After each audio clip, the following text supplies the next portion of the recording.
Welcome everybody to another episode of the podcast From Breakup to Badass. My name is Yanira and I'm your wellness badass coach, speaker, and the creator of From Breakup to Badass Blueprint.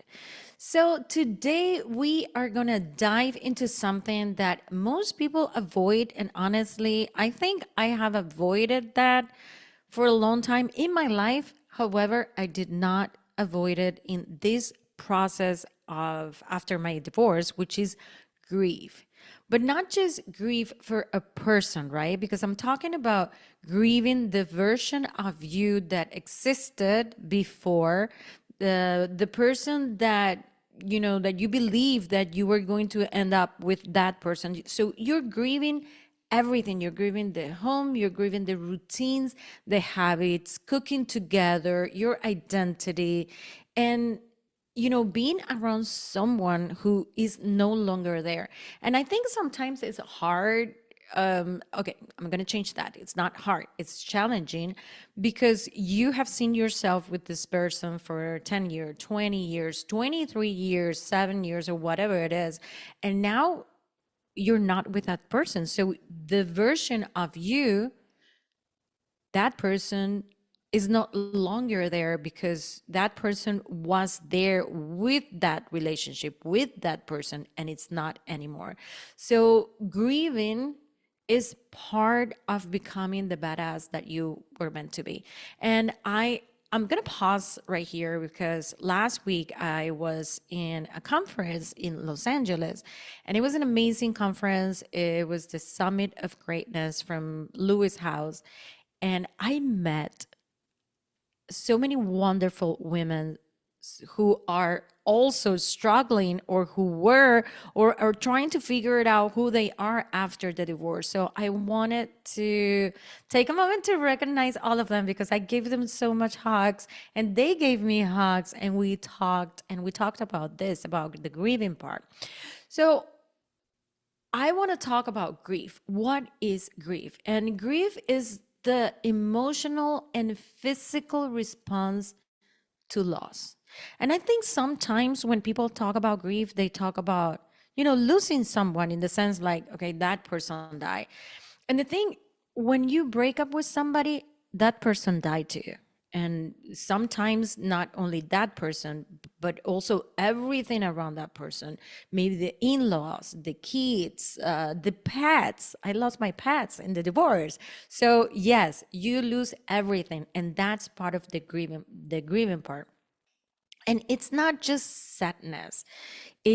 I think it's disorientation. It's the brain and body trying to adjust to this new reality, to this reality that feels unsafe, like unfamiliar because it's not there anymore, and unfair sometimes because it's not what you thought your life was going to be. And when I was researching for this episode, I found a research that says that okay, let me read it. Like, breakups mimic physical pain in the brain. Isn't that amazing? So researching using the fMRI scans shows that the same regions of the brain activated by physical pain, especially the anterior cingulate cortex, are activated during emotional pain caused by heartbreak. This is from a study in 2011. Can you believe that your brain doesn't know the difference? And this is something that I always talk about. Your brain doesn't know the difference about the reality, I mean, what's really happening to you, or something in your imagination. So your brain doesn't know the difference between a heartbreak in this case and a physical injury. That's why it hurts so damn much, because it's real, literally, it's pain. It's pain that it's stuck in your body after the breakup.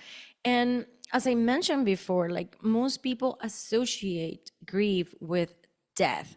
But I mean, breakups, divorce, betrayal, starting over, losing a job, losing a pet, all of those are also, you know, it's a way of grieving as well. I mean, that cause grief as well. And it's interesting. I think it was last year I was in, so I'm part of the Atlanta Wellness Professionals.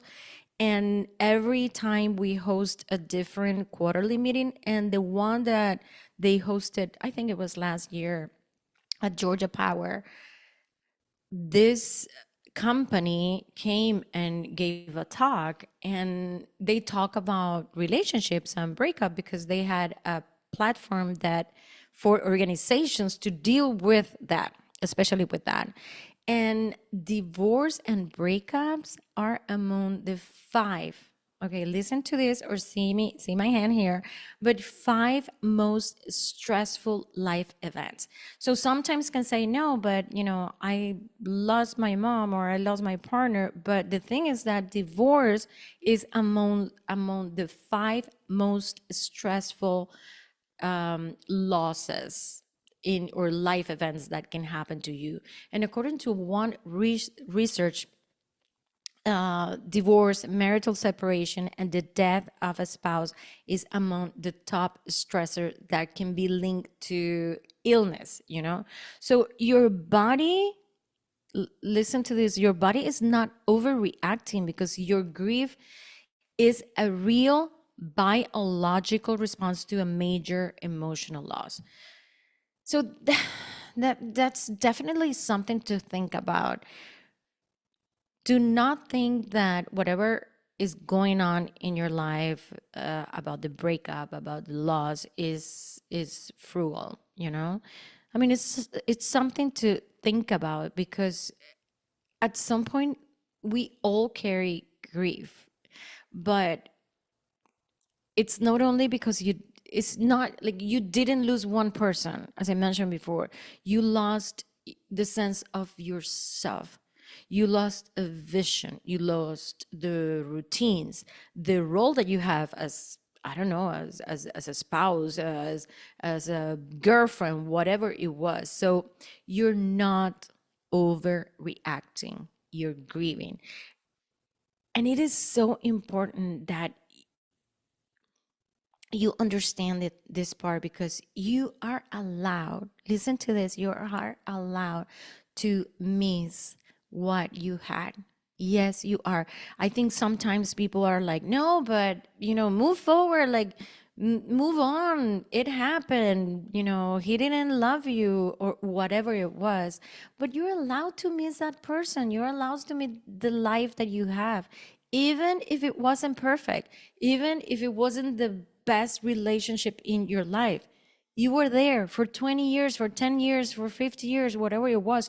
You were there. So you are allowed to miss that. And you are allowed to grieve. And you're allowed to cry or rage or sleep for 3 days or overthink or maybe shut down or come alive again. All of it is grief. So I think this is something important. I always mention, the part of the emotions. You need to feel it. Everything that you're feeling, you need to feel it, because that's part of your feelings and your emotions. And remember, emotions are a burst of chemicals that are ignite and absorbed in your body for 6 seconds. So you need those emotions to feel them and then let them pass. And I know it takes time. I know it's not, I'm not going to say it's not easy, but I know it's challenging. But if you're here, there is a reason why you're here. If you are in the middle of it, in the breakup, or you're thinking about it, or you already passed that for 10 years, but it's normal to grieve. So give space to grieve. And I want to mention, I never heard about the 5 stages of grief, from Elizabeth Kubler, I think. But the first time that I heard about it was because I have a friend and she lost somebody, and she was, she was going to therapy and she was talking about it. So The five stages of grief are denial, anger, bargaining, depression, and acceptance. And I want to talk a little bit about each of them, so we have a sense of, one of the blueprints of what is about grief, or what is grief, right? So the first one is denial, of course. No, this cannot be happening to me. So you go numb, you're in shock, you still check your phone, hoping, maybe they're gonna text at some point. That happened to me, of course. It's your brain protecting you from the emotional overload. So it's normal that sometimes you are on denial and you don't accept it. it's it's hard. You lost the life that you knew. You lost the person that you were in that life. So it's easier to deny it, because I think when you deny it, it feels like it's still part of your life. It's not real. That's why we deny things. So the second stage of grief is anger. Like, why did this happen to me? And you feel rage, and you feel resentment and disappointment and bitterness, and you might feel even angry at yourself. Like, why this happened to me? Like, why did I let him go away? What did I did wrong? These are all common questions. And anger, I think it's sacred. It's a boundary screaming to be acknowledged. And this is really important. I remember, I I'm not gonna say that I felt angry at my divorce. I felt kind of lost. I think because I have done so much personal development in the last 8 years, that I knew this happened for a reason. I didn't know like what was the reason, and I was sad, but I wasn't really angry. However, sometimes it's like you feel like a victim. Why me? Why did he do that? Why did this happen? And it's normal. The anger is normal while you're grieving. And then it comes the bargaining part. So, what if I had just tried harder?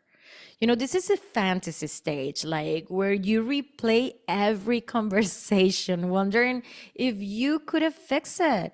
Why did I did this wrong? Maybe if I didn't, if I hadn't talked this way, or if I didn't say this, maybe it would have changed things. So it's the mind begging for control in something that is uncontrollable. Sometimes just things, it's hard to accept.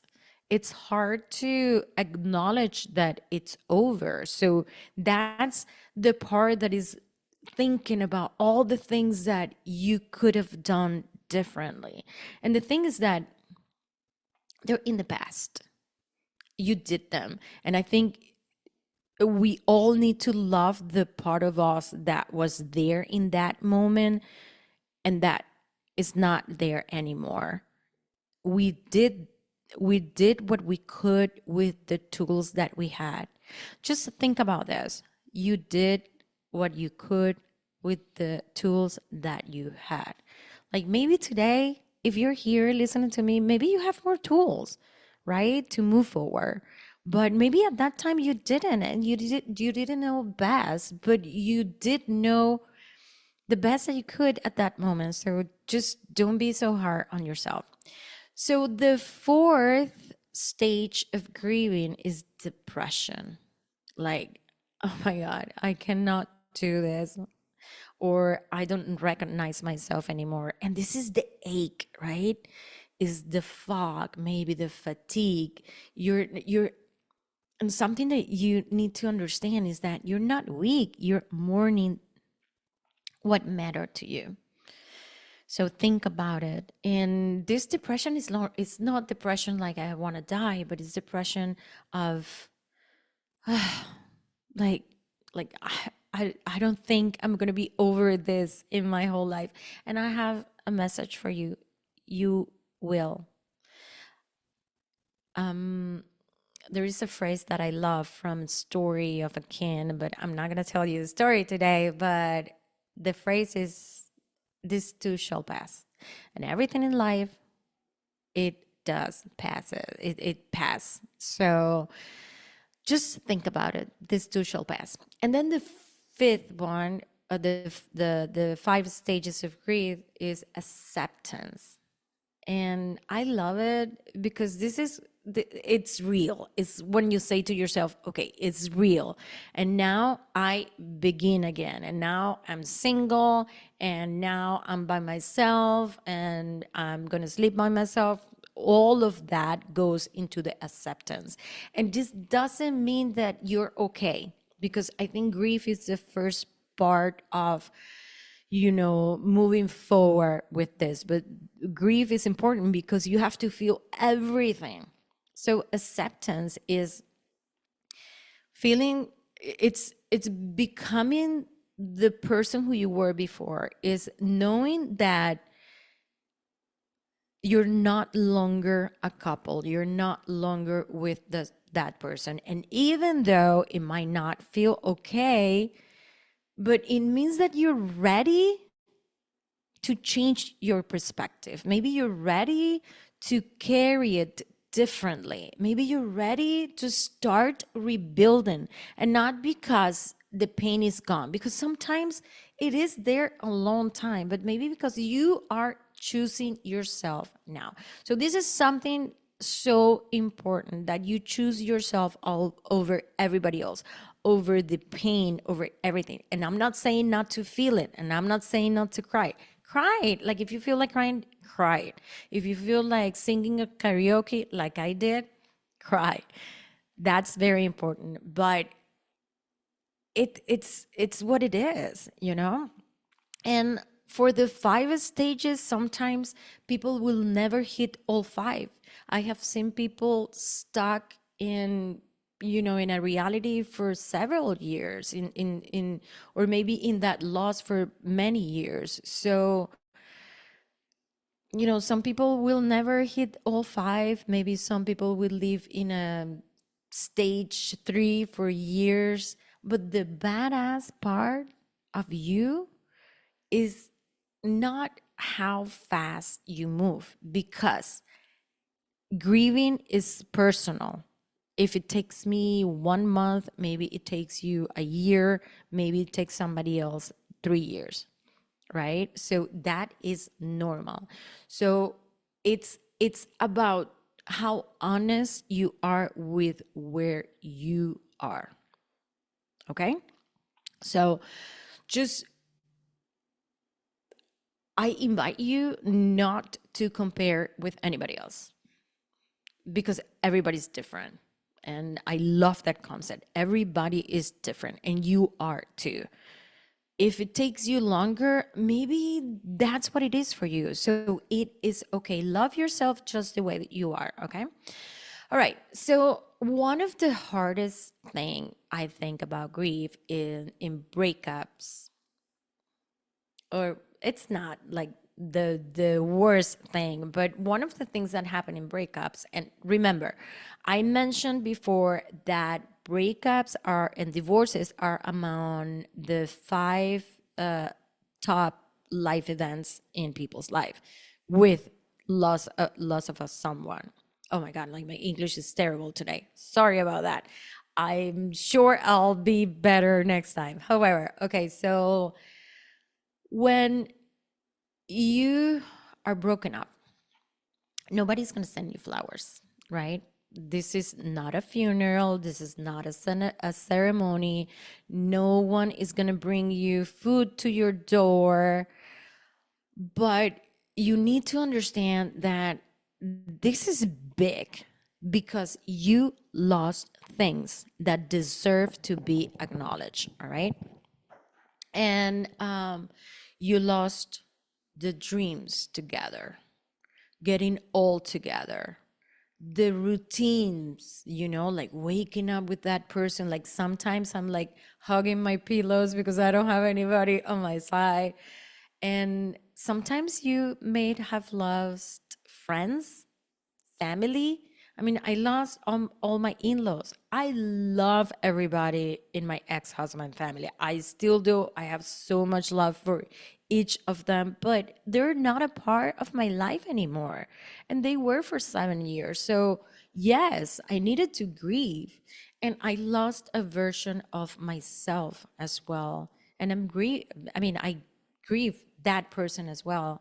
And maybe you lost a physical space. Like for me, my home, it was not home anymore after, I don't know, like after 2 months, I left my home. I was on an Airbnb and then I came back to Atlanta.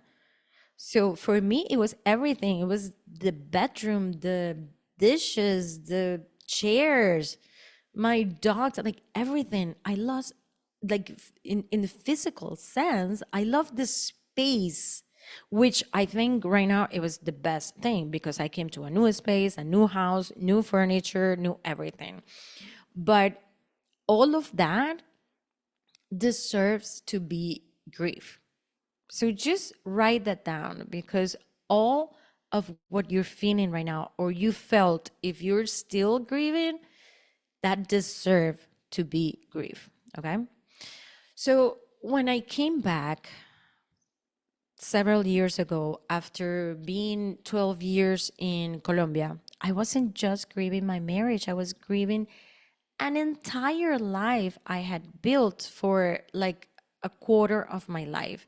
So the places I loved, the gym that I absolutely, loved, the people who were my extended family, the woman that I had become in that season.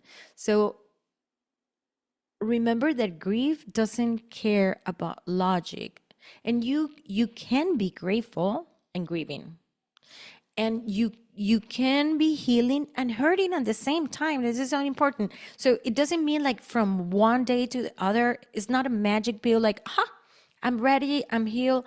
No, it takes time. you know when you can laugh and still be sad. I i don't know if you remember that there is one episode of Sex in the City, and I think Carrie, after she was left in the altar, at the altar, one of her friends, no, she said like, when I'm gonna start laughing or something like that. And I think it was Miranda. She said like, when something like is really funny, you're gonna laugh again. And yes, she did. So it is okay. And it didn't mean that, she was done with grieving, but she let herself be happy as well. So they don't cancel each other. And there are studies, that says that the average length of acute grief, it could be between 6 and 12 months.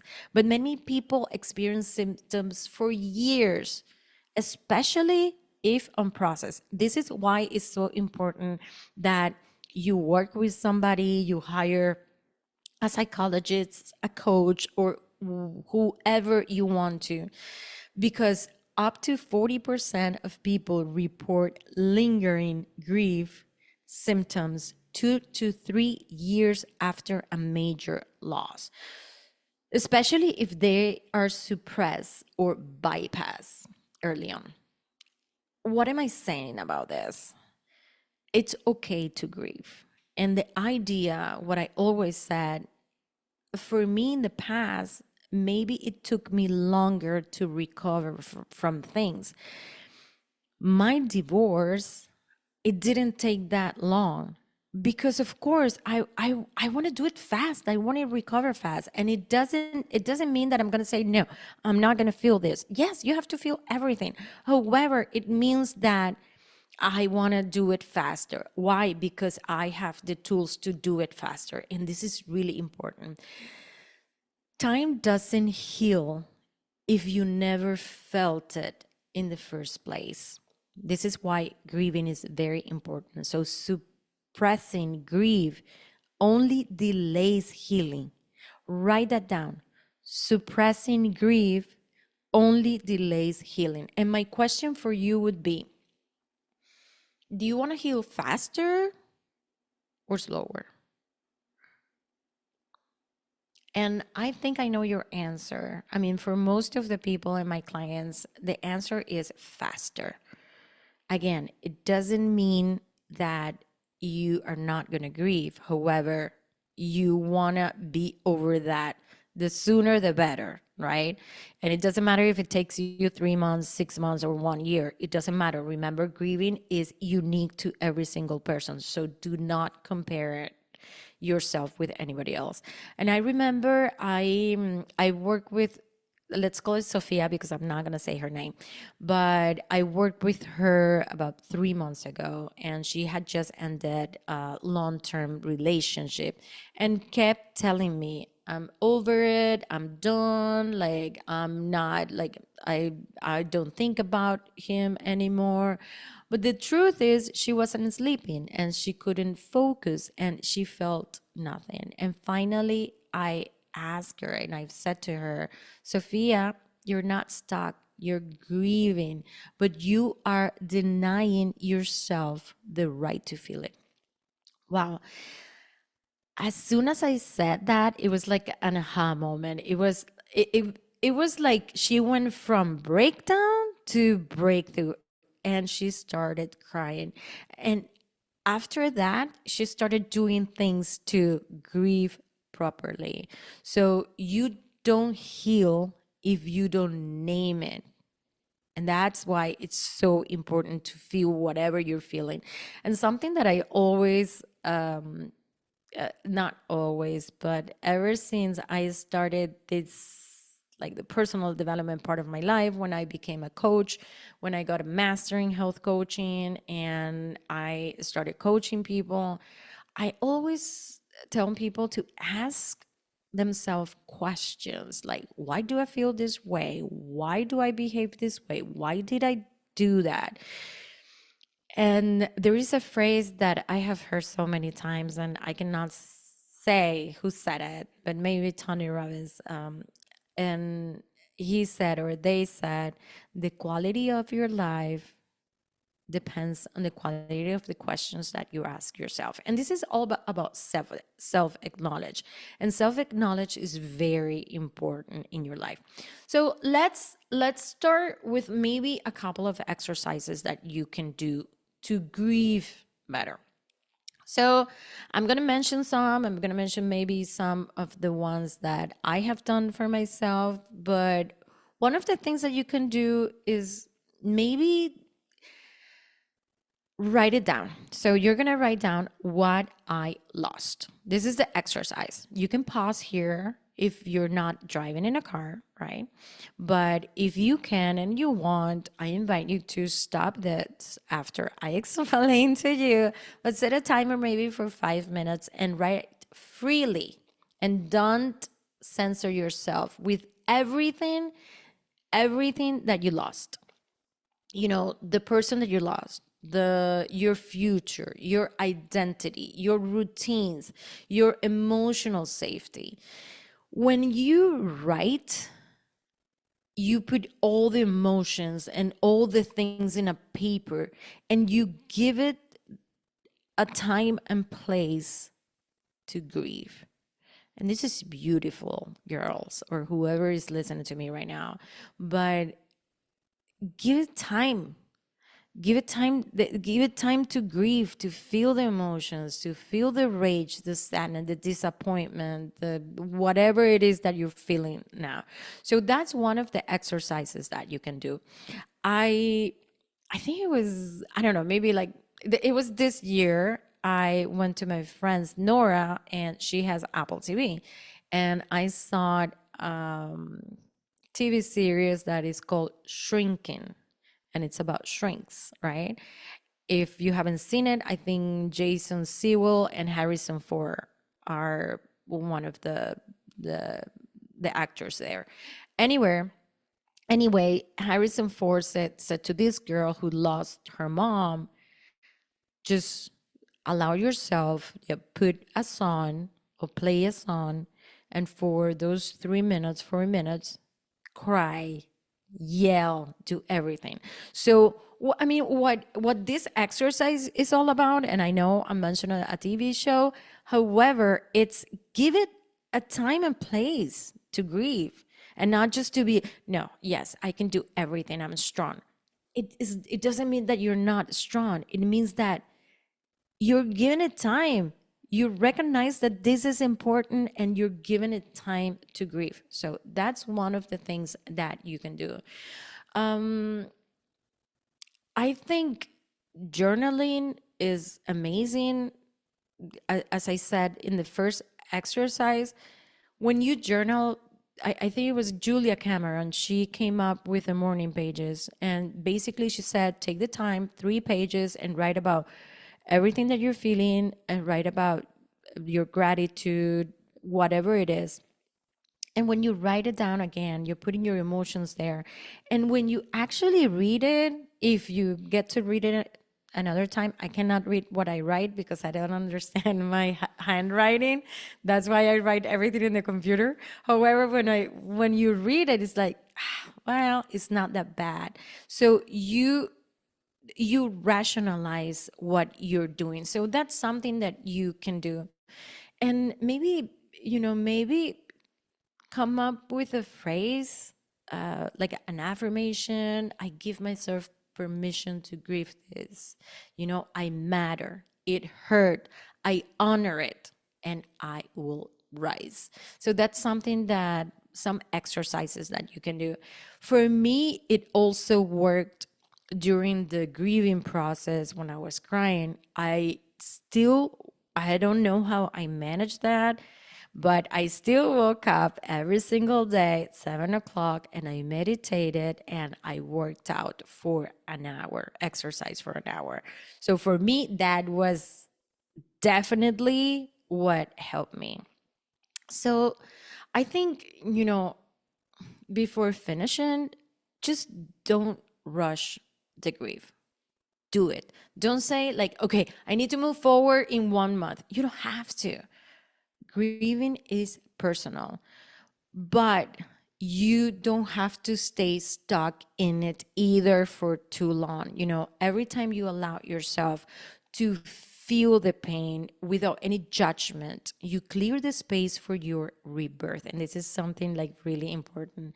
And remember that you're not going backward, you're closing the loop on what was, so you can actually walk fully into what will be. Oh my God. So, if this episode opens something inside of you, just go grab a free copy of the breakup from breakup to badass cheat sheet that I made just for you. It's not just information, it's a guide that can actually help you start building momentum even while you're still grieving. So go down to the description of the episode and you'll have a link and you can download it there. And if this resonated with you, just subscribe. Remember, the more you subscribe and you share with another person, the more this content is going to be available for other people.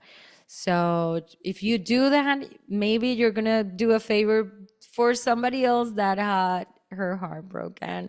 So remember this, your heart didn't break you, it woke you up. Now go live like the badass that you are, because you know what, you've got this, and I'm going to show you how. See you next week in another episode of Breakup.